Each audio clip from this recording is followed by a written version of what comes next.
Hello students, आज हम लोग बहुत ही इंटरेस्टिंग टॉपिक पढ़ने जा रहे हैं जिसका नाम है रिलेशन। और रिलेशन एक ऐसा चैप्टर है जो हमारे डे टू डे लाइफ में हम लोगों का एक दूसरे से रिलेशन बना होता है। रिलेशन के बारे में जैसे हम लोग जानते हैं ब्रदर सिस्टर का रिलेशन, मदर सन का रिलेशन, मदर डॉटर का relation, there are many relation in our day to day life. तो हम लोग रिलेशन से बहुत पहले से परिचित हैं, ऑलरेडी एक्वेंटेड हैं, और अब हम रिलेशन को मैथमेटिकली समझेंगे। व्हाट इज रिलेशन, मैथ में रिलेशन क्या मतलब है, मैथ में रिलेशन का क्या योगदान है, क्या इसका रोल है। तो सबसे पहले रिलेशन वर्ड को समझने से पहले, मैथमेटिकली रिलेशन को समझने से पहले हम लोग ऑर्डर्ड पेयर को समझेंगे। उसके बाद हम लोग Cartesian product of two sets को समझेंगे। तो सबसे पहले हम लोग देखते हैं कि ऑर्डर्ड पेयर क्या है। तो ऑर्डर्ड पेयर, हम लोग ऑर्डर्ड पेयर का इस्तेमाल बहुत पहले से पिछले क्लास में 9th में 10th में हम लोगों ने किया था कोऑर्डिनेट ज्योमेट्री में। कोऑर्डिनेट ज्योमेट्री में हम लोग किसी पॉइंट का पोजीशन लोकेट करने के लिए हम लोग ऑर्डर्ड पेयर का इस्तेमाल करते थे, जिसमें जैसे ए बी लिखते थे, A comma B, X comma Y. तो इसमें पहला ये जो एलिमेंट ए एंड बी है, तो ए को कहते हैं फर्स्ट कोऑर्डिनेट, बी को कहते हैं सेकंड कोऑर्डिनेट, इस या फर्स्ट कंपोनेंट सेकंड कंपोनेंट, या first member second member. Similarly ये हो गया फर्स्ट कोऑर्डिनेट, ये सेकंड कोऑर्डिनेट। तो ऑर्डर्ड पेयर होता क्या है कि जब दो एलिमेंट को स्मॉल ब्रैकेट में लिखा जाता है एक साथ और उसको कॉमा से हम लोग अलग करते हैं, ए कॉमा बी, तो इसको हम लोग कहते हैं ऑर्डर्ड पेयर। अब ऑर्डर्ड पेयर, दो ऑर्डर्ड पेयर इक्वल कहलाता है, इक्वलिटी ऑफ ऑर्डर्ड पेयर्स। दो ऑर्डर्ड पेयर को हम लोग इक्वल कहते हैं अगर, जैसे सपोज कर लीजिए कि A1 B1 and A2 B2 दो ऑर्डर्ड पेयर है। अब ये दोनों ऑर्डर्ड पेयर इक्वल होगा अगर इसका x कोऑर्डिनेट इसके x कोऑर्डिनेट के बराबर हो, या कहें इसका फर्स्ट कंपोनेंट इसके फर्स्ट कंपोनेंट के बराबर हो, और इसका सेकंड कंपोनेंट इसके सेकंड कंपोनेंट के बराबर हो, तो हम लोग कहते हैं कि ये दोनों ऑर्डर्ड पेयर इक्वल है, सेम है। जैसे एग्जांपल मैंने लिया कि ordered pair 1 2 and ordered pair 2 3, ये दोनों ऑर्डर्ड पेयर इक्वल नहीं है क्योंकि इसका फर्स्ट कंपोनेंट इसके फर्स्ट कंपोनेंट के बराबर नहीं है, इसका सेकंड कंपोनेंट इसके सेकंड कंपोनेंट के बराबर नहीं है। Therefore, these two ordered pairs are not equal। और देखिए यहाँ देखिए, ये ordered pair 3 4 equal to this order pair 3 4। यहाँ पे x कंपोनेंट के बराबर है, y कंपोनेंट के बराबर है, या यूं कहे x कोऑर्डिनेट के बराबर है, y कोऑर्डिनेट के बराबर है। अब एक एग्जांपल मैंने दिया कि 2a - 2, b + 3, ये एक ऑर्डर्ड पेयर है, और दूसरा ऑर्डर्ड पेयर है आपका a + 1, 3। अब कह रहा है क्वेश्चन कि ये दोनों ऑर्डर्ड पेयर इक्वल है, तो आप a एंड b का वैल्यू निकालिए। तो अब चूंकि ये दोनों ऑर्डर्ड पेयर इक्वल है, इसलिए हम लोग फर्स्ट कंपोनेंट को फर्स्ट कंपोनेंट के बराबर कर देंगे, सेकंड कंपोनेंट को सेकंड कंपोनेंट के बराबर कर देंगे, तो a और b का वैल्यू निकल जाएगा। तो 2a - 2 = a + 1 ये लिखा। तो a को इधर ले आइए, 2a - a और -2 को इधर कर दीजिए, तो a = 3। सिमिलरली b + 3 = 3, तो यहाँ 3 से 3 आपका कैंसिल, b = 0। तो इस तरीके से अगर दो ऑर्डर्ड पेयर इक्वल दे रखा है कि दोनों इक्वल है, तो इसका मतलब दोनों का फर्स्ट कंपोनेंट बराबर होगा और दोनों का सेकंड कंपोनेंट बराबर होगा।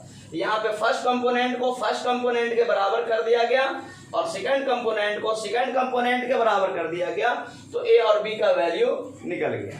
तो ये ऑर्डर्ड पेयर के बारे में मैंने बताया, आपको डिस्कस किया। अब हम लोगों को रिलेशन चैप्टर पढ़ने के लिए पहले एक छोटा सा टॉपिक है Cartesian product of two sets, दो सेट्स का कार्टेशियन प्रोडक्ट। ये हम लोगों को पहले इसके बारे में जानना होगा। जब तक हम लोग Cartesian product of two sets को नहीं समझेंगे, तब तक हम रिलेशन को बढ़िया से नहीं समझ सकते। तो चलिए हम लोग देखते हैं कि Cartesian product of two sets क्या है। तो सपोज कर लीजिए कि एक सेट है आपका ए और दूसरा सेट है बी, दोनों नॉन एम्प्टी सेट है, मतलब दोनों में कुछ ना कुछ एलिमेंट्स है। तो सपोज कर लीजिए सेट ए में 3 एलिमेंट्स है एंड सेट बी में 2 एलिमेंट्स। अब इस दोनों का Cartesian product A cross B से डिनोट किया जाता है और इस सिंबल से हम लोग लिखते हैं और इसको पढ़ते हैं ए क्रॉस बी। तो ए क्रॉस बी ऐसे लिखा जाता है, इसका 3 एलिमेंट और इसका 2 एलिमेंट। तो इसके फर्स्ट एलिमेंट को, इसमें जितना एलिमेंट है सबसे हम लोग ऑर्डर्ड पेयर करेंगे, सबसे हम लोग इसको पेयर्ड करेंगे।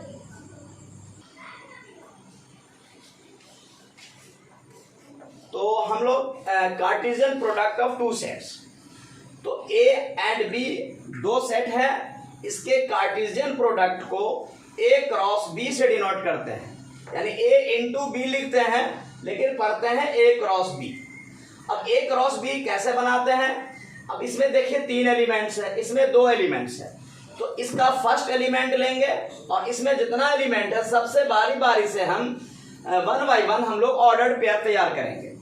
तो 1 3 1 5 2 3 2 5 3 3 3 5 और ये जितना भी ऑर्डर्ड पेयर बनाया हमने, इस पर जरा गौर कीजिए।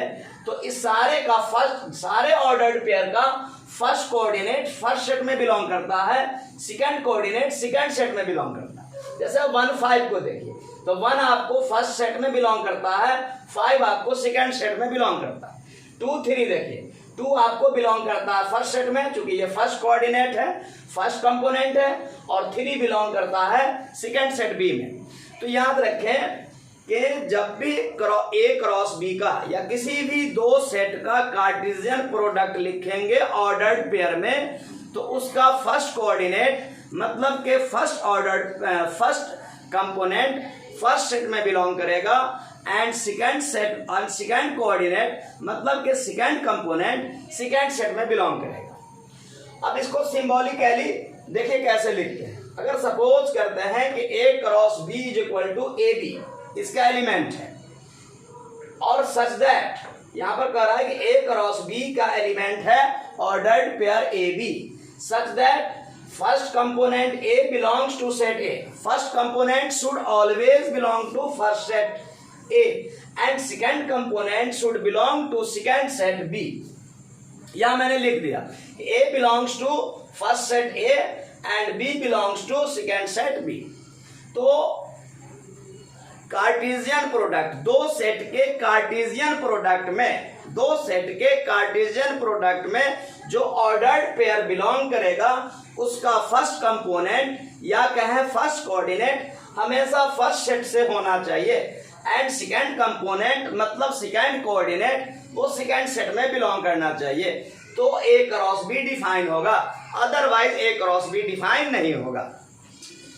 तो इसी को हमने फिर लिखा यहां पर दैट इज, अर्थात यानी कि if A B belongs to A cross B then first component A belongs to set A and second component B belongs to second set B. Clear है? तो ये आपका यहां मैंने ए क्रॉस बी लिखा था, अब मैंने यहां आपको बी क्रॉस ए भी लिख कर दिखलाया है। अब देखिए बी क्रॉस ए क्या है। तो बी क्रॉस ए, तो बी पहले लिखा और फिर ए बाद में लिखा। तो बी क्रॉस है, जैसे हमने ए क्रॉस बी प्राप्त किया है, ए क्रॉस बी लिखा है, वैसे ही हम लोग बी क्रॉस ए लिखेंगे। अब देखिए यहाँ पर पहला एलिमेंट इसका है 3 और इसमें 3 एलिमेंट है, तो इसके करस्पॉन्डिंग 3 ऑर्डर्ड पेयर बनेगा। 3 1 पहला एलिमेंट, 3 2 दूसरा एलिमेंट, 3 3 तीसरा ऑर्डर्ड पेयर। तो 3 के करस्पॉन्डिंग 3 आपको बन गया। अब चलिए 5 के करस्पॉन्डिंग 5 1 5 2 5 3, तो ये हो गया आपका बी क्रॉस ए। तो आप यहाँ पे देख रहे हैं कि A cross B cross A के बराबर नहीं है। A cross B is not equal to B cross A. Therefore हम लोग कहते हैं कि ए क्रॉस बी, यहाँ पे ए क्रॉस बी कोमुटेटिव नहीं है, क्योंकि कोमुटेटिव होने के लिए आप जानते हैं कि ए क्रॉस बी होना चाहिए बी क्रॉस ए के। तो यहाँ पे आप देख रहे हैं clearly A cross B cross A के इक्वल नहीं है। तो हम लोग कहते हैं कि ए क्रॉस बी यानी Cartesian product of two sets commutative नहीं होता है। क्लियर है? तो समझ में आ रहा है? फिर हम देखते हैं अगला टॉपिक।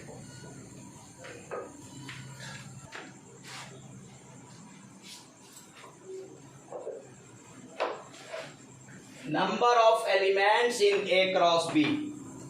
ए क्रॉस बी में कितना एलिमेंट होगा, इसके लिए फॉर्मूला है number of elements in A cross B is equal to number of elements in set A into number of elements in set B. A cross B में number of elements क्या होगा, तो number of elements in set A into number of elements in set B. Example देखिए, set ए में आपको मैंने 2 elements show किया है, नंबर ऑफ एलिमेंट्स में 2 है, बी में भी नंबर ऑफ एलिमेंट्स 2 है।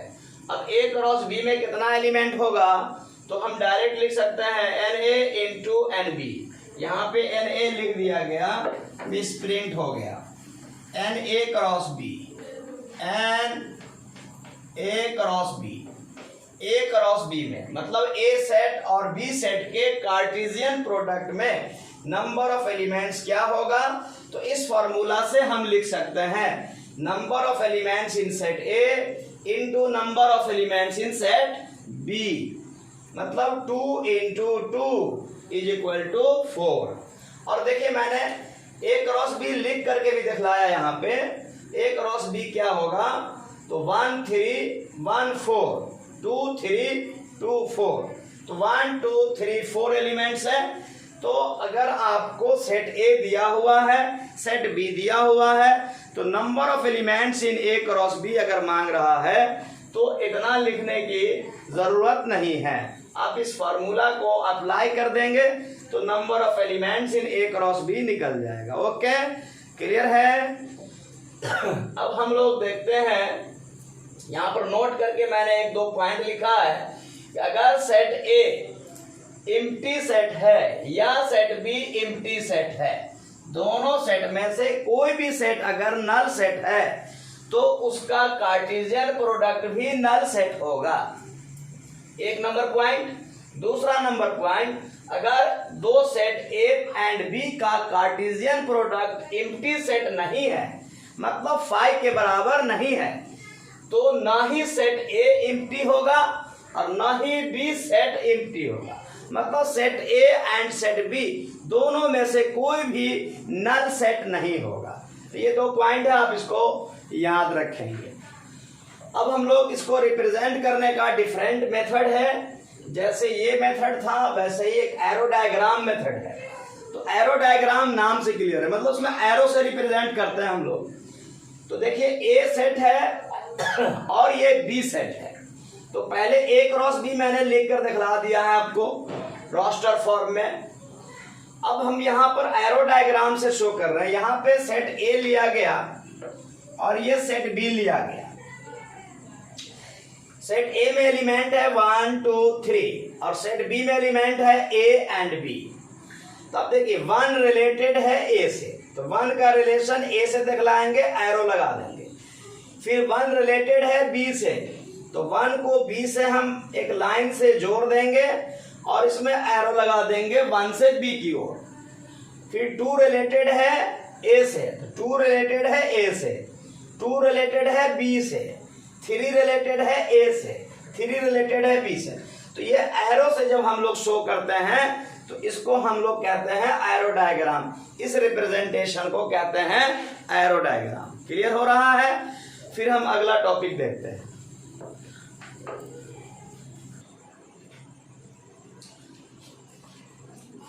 अब देखिए आप लोग graphical representation of Cartesian product of 2 sets.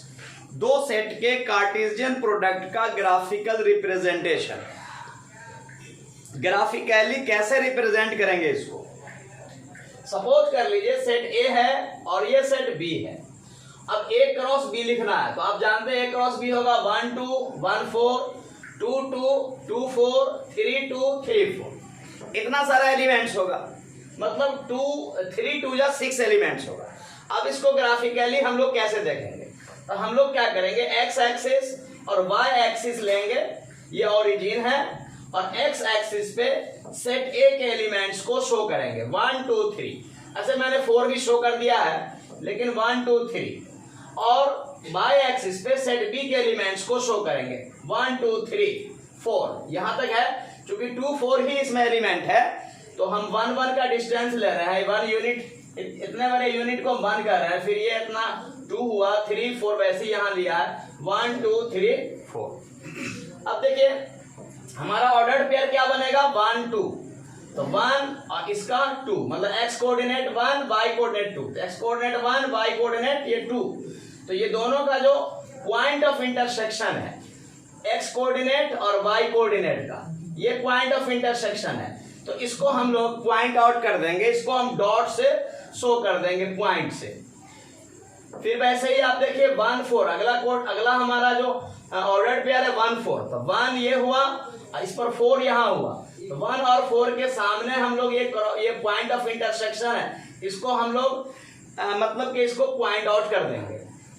फिर उसके बाद चले आइए आप 2 2, तो ये x कोऑर्डिनेट 2 और y कोऑर्डिनेट 2, ये है पॉइंट ऑफ इंटरसेक्शन दोनों का, तो ये हो गया एक पॉइंट। फिर 2 4, तो 2 4 यहां हो गया पॉइंट ऑफ इंटरसेक्शन। फिर अब आ जाइए 3 2, तो 3 2 यहां हो गया, सॉरी 3 2 यहां हो गया पॉइंट ऑफ इंटरसेक्शन, 2 यहां है, और 3 4 ये हो गया। तो इन सबको हम दिखला देंगे, शो कर देंगे। ये जो हम डॉटेड लाइन दिए हुए हैं ये देना कोई जरूरी नहीं है, आप दे भी सकते हैं, नहीं भी दे सकते हैं, लेकिन जितना भी हमारा पॉइंट ऑफ इंटरसेक्शन है इनको हम पॉइंट से पॉइंट आउट कर देंगे, शो कर देंगे। This is called graphical representation of Cartesian product of two sets A and B। Clear हो रहा है? अब ग्राफिकल रिप्रेजेंटेशन के बाद देखिए इसमें एक थ्योरम है, हमारा थ्योरम है A cross B union C is equal to A cross B union A cross C, और दूसरा थ्योरम है A cross B intersection C is equal to A cross B intersection A cross C। बहुत important theorem है, इसको बढ़िया समझना है। दोनों में से दोनों को फॉर्मूला के रूप में आप लोग को याद कर लेना है, लेकिन मैं दोनों में से एक प्रूफ करके दिखला रहा हूं कैसे ये प्रूफ होगा। तो पहला नंबर को मैं प्रूफ कर रहा हूं, A cross B union C is equal to A cross B union A cross C। तो चलिए यहाँ पर क्रॉस लगा हुआ है, तो हम इसका एलिमेंट ऑर्डर्ड पेयर में मानेंगे। तो मैंने मान लिया let x y belongs to A cross B union C। Suppose कर लीजिए ये A है और ये आपका समूचा ये पूरा B है, तो x y बिलोंग करता है A क्रॉस B में। इसका मतलब हुआ कि x A का एलिमेंट है, कॉमा, और y आपका B का एलिमेंट है। x belongs to set A, comma, y belongs to set B, B मतलब B यूनियन C। अब x belongs to A, comma, y belongs to B union C। Union का मतलब और होता है, मतलब y बिलोंग्स टू B और y belongs to C। y या तो B का एलिमेंट है या y C का एलिमेंट है। क्लियर है यहां तक? अब हम जहां देखिए x बिलोंग्स टू A, ये जो A है ये कॉमन हो गया, ये B के लिए भी इस्तेमाल होगा और C के लिए भी इस्तेमाल होगा। तो हम लिख सकते हैं x belongs to A, comma, y belongs to B, या मतलब और x belongs to A, comma, x y belongs to C। देखिए फिर से x belongs A, comma, y belongs B, ऐसे लिख सकते हैं, या मतलब और x belongs A, comma, y belongs C, ऐसे हम लिख सकते हैं। तो अब ये x belongs A, comma, y belongs B का मतलब हो गया कि ordered pair x y belongs to A cross B, और x belongs A, comma, y belongs C का मतलब हो गया कि ordered pair x y belongs to A cross C। तो क्लियर हो रहा है? अब देखिए A क्रॉस B और A क्रॉस C के बीच में और आ रहा, और से ये रिलेटेड है, और का मतलब यूनियन होता है। तो हम कह सकते हैं कि x y एलिमेंट्स है, x y बिलोंग करता है A cross B union A cross C में, मतलब x y is the element of A cross B, और के प्लेस पे यूनियन वर्ड यूनियन का इस्तेमाल हम कर सकते हैं। तो A cross B union A cross C। तो अब देखिए गौर से यहां कि मैंने मान लिया था, लेट किया था कि x y बिलोंग करता है इसमें A cross B union C में, A cross B union C में, और यहाँ मैंने आपको साबित कर दिया कि एक्स वाई बिलोंग करता है A cross B union A cross C में। इसका मतलब है कि ये दोनों सेट इक्वल सेट है, वन साइडेड प्रूफ है, ये सेट इस सेट के बराबर है। देयरफॉर हम कह सकते हैं कि LHS बराबर RHS हमारा साबित हुआ। तो क्लियर है। तो ये था आपको Cartesian product of two sets. जैसे हम रिलेशन पढ़ना था, हम लोगों के चैप्टर का नाम था रिलेशन, लेकिन सपोज कर लीजिए कि हम लोग रास्ते से हम गुजर रहे हैं, कहीं जाना है हमको, और रास्ते में कुछ बहुत सारा कांटा बिछा हुआ है या बहुत सारा ऐसा चीज बिछा हुआ है जो चलने में प्रॉब्लम हो रहा है। अगर हम किसी तरीके से निकल भी जाए रास्ते से, तो आने वाले दूसरे यात्री को, दूसरे जो लोग होंगे उनको चलने में बहुत परेशानी होगी, उनको कांटा चुभ सकता है। तो हम लोगों का क्या दायित्व बनता है कि उस कांटे को पहले हटा दिया जाए। तो वैसे ही समझिए कि हम लोग चल रहे थे, हम लोगों को स्टडी करना था रिलेशन, चैप्टर का क्या नाम था, रिलेशन, लेकिन बीच का कांटा था हम लोगों का Cartesian product of two sets, यानी Cartesian product of two sets ये कांटा के रूप में आ गया, जिसको हम लोगों ने भी निकाला। अब इस कांटा को हमने निकाल दिया, तो अब हम देखेंगे कि व्हाट इज रिलेशन, रिलेशन क्या है। अब हम रिलेशन को डिफाइन करेंगे।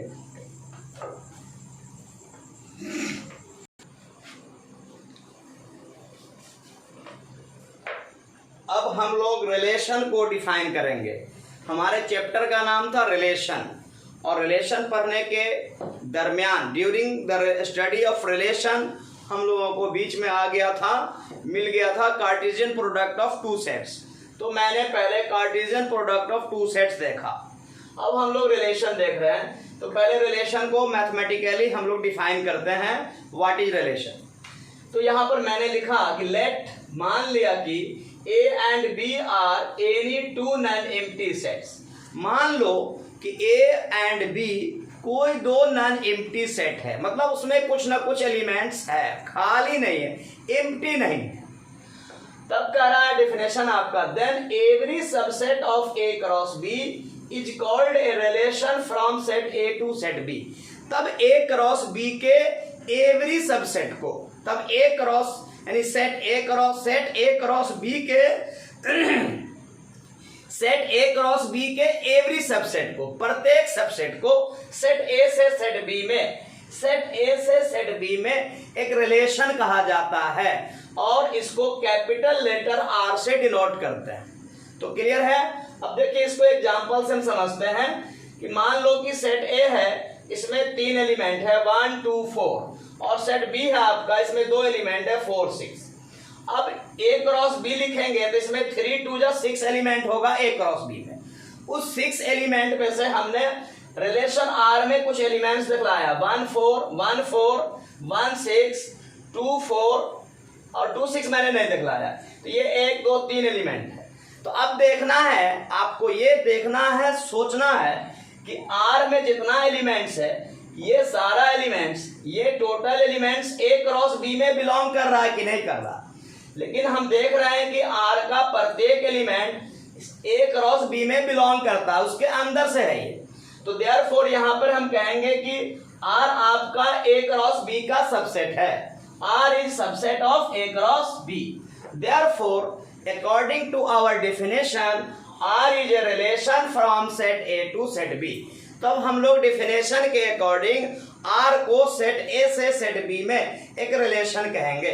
तो आपको याद रखना है कि A क्रॉस B के एवरी सबसेट को, उसका जो भी सबसेट हो सकता है, A क्रॉस B के एवरी सबसेट को हम लोग सेट A से सेट B में रिलेशन कहते हैं। और देखिए इसके बाद डोमेन, रिलेशन का डोमेन और इसका रेंज। तो डोमेन ऑफ रिलेशन किसको कहते हैं, रिलेशन R के ऑर्डर्ड पेयर के फर्स्ट कोऑर्डिनेट से जो सेट बनता है। जैसे यहां देखिए इस ऑर्डर्ड पेयर का फर्स्ट कोऑर्डिनेट है 1, इसका भी फर्स्ट कोऑर्डिनेट है 1, और इस ऑर्डर्ड पेयर का भी फर्स्ट कोऑर्डिनेट है 2। तो 1 1 2 से, मतलब तीनों एलिमेंट के फर्स्ट कोऑर्डिनेट से जो सेट बनेगा उसको हम लोग डोमेन ऑफ रिलेशन R कहते हैं। क्या कहते हैं, डोमेन ऑफ रिलेशन R कहते हैं। तो मतलब डोमेन ऑफ रिलेशन R आपको हो गया 1 1 2, 1 2 बार आ रहा है, 1 1 2। लेकिन सेट थ्योरी में हम लोग एक एलिमेंट को 2 बार नहीं लिखते हैं, सेम एलिमेंट को एक ही बार लिखा जाता है, इसलिए मैंने 1 1 2 बार ना लिख करके एक ही बार लिखा। तो 1 2, इस प्रकार आपका डोमेन हो गया 1 2। क्लियर है। अब दूसरा टॉपिक है इसका रेंज। रिलेशन का रेंज क्या है? तो जैसे फर्स्ट कोऑर्डिनेट के सेट को हम लोग डोमेन कहते हैं, तो उसी प्रकार सिमिलरली सेकंड कोऑर्डिनेट के सेट को हम लोग रेंज ऑफ रिलेशन आर कहते हैं। तो यहाँ पे सेकंड कोऑर्डिनेट इस ऑर्डर्ड पेयर का है 4, इस ऑर्डर्ड पेयर का सेकंड कोऑर्डिनेट है 6 और इस ऑर्डर्ड पेयर का सेकंड कोऑर्डिनेट है 4। तो हमारा रेंज हो जाएगा, हमारा नहीं सॉरी, इस रिलेशन का रेंज हो जाएगा 4 6 4। लेकिन फिर देखिए कि 4 2 बार आ रहा है, तो हम इसको 2 बार नहीं लिखेंगे, एक ही बार लिखेंगे। तो रेंज ऑफ रिलेशन आर हुआ, रेंज में RANGE, range of relation R बराबर हो गया 4 4 6। तो 2 4 के प्लेस पे एक ही 4 लिखना, 4 6। तो रेंज क्लियर हो गया। रेंज क्या है? तो किसी रिलेशन आर के सेकंड कोऑर्डिनेट और किसी रिलेशन आर में जो ऑर्डर्ड पेयर होता है, उस ऑर्डर्ड पेयर के सेकंड कोऑर्डिनेट को, उस ऑर्डर्ड पेयर के सेकंड कंपोनेंट के सेट को या सेकंड कोऑर्डिनेट के सेट को हम लोग रेंज ऑफ रिलेशन आर कहते हैं। तो आपका डोमेन भी क्लियर हुआ, रेंज भी क्लियर हुआ। अब कोडोमेन की बारी है, कोडोमेन ऑफ रिलेशन आर। तो कोडोमेन ऑफ रिलेशन आर क्या कहलाता है? तो A क्रॉस B में जो सेकंड सेट है B, कोई भी दो सेट का जब हम कार्टेशियन प्रोडक्ट लिखते हैं तो उसमें जो सेकंड सेट होता है उसको हम लोग कोडोमेन ऑफ रिलेशन आर कहते हैं। तो यहाँ पे A और B में चूंकि हम लोग A क्रॉस B की बात करते हैं, तो B आपका सेकंड सेट है, इसी को कहा जाता है कोडोमेन ऑफ रिलेशन आर। तो क्लियर हो रहा है आप लोगों को? किसी तरीके का कोई प्रॉब्लम नहीं। अब इसका है रिप्रेजेंटेशन ऑफ रिलेशन। रिलेशन को हम लोग कई तरीके से रिप्रेजेंट करते हैं। जैसे रिलेशन को अभी जो हम लोग लिख रहे थे, इस फॉर्म को हम लोग रोस्टर फॉर्म कहते हैं, इस फॉर्म को हम लोग रोस्टर फॉर्म कहते हैं। और जब सेट थ्योरी में हम लोग सिंबॉलिक मेथड पढ़ा था, जिसको सेट बिल्डर फॉर्म कहते थे, सेट बिल्डर फॉर्म वही है। यहाँ पर जब सिंबल का प्रयोग करते हैं, जैसे एक्स वाई, मान लो कि ordered pair x y relation R का एलिमेंट है और एक्स वाई में कोई रिलेशन दिया हुआ y is equal to x plus 1 suppose करते हैं। तो इस तरीके से सिंबल में जब लिखा होता है तो इसको हम लोग कहते हैं सेट बिल्डर फॉर्म। तो क्लियर है, एक है रोस्टर फॉर्म, एक है सेट बिल्डर फॉर्म। एक एरो डायग्राम है जो अभी हमने कार्टेशियन प्रोडक्ट में देखा था, वही एरो डायग्राम यहाँ है। और तीसरा चौथा है आपका टेबुलर फॉर्म। तो टेबुलर फॉर्म में हम लोग टेबल बनाते हैं, तो टेबुलर फॉर्म को हम लोग अगला क्लास में देखेंगे, जब प्रॉब्लम सॉल्व करेंगे उसमें देख लेंगे। चूंकि अब हमारा टाइम ओवर हो रहा है, इसलिए मैं अब अगला क्लास में देखूंगा टेबुलर फॉर्म को। जब मैं प्रॉब्लम लेसन का प्रॉब्लम सॉल्व करूंगा तो उस क्लास में, उस लेक्चर में मैं आपको टेबुलर फॉर्म समझा दूंगा। That is very easy, but हमारे पास अब जगह नहीं। ठीक है, ओके, थैंक्स। और आप लोगों को कोई प्रॉब्लम हो तो हमें हमारे कमेंट बॉक्स में कमेंट कर सकते हैं। और अगर मेरा लेक्चर आपको अच्छा लग रहा है तो इसको लाइक कीजिए, सब्सक्राइब कीजिए और ज़्यादा से ज़्यादा शेयर कीजिए। चलिए, थैंक्स।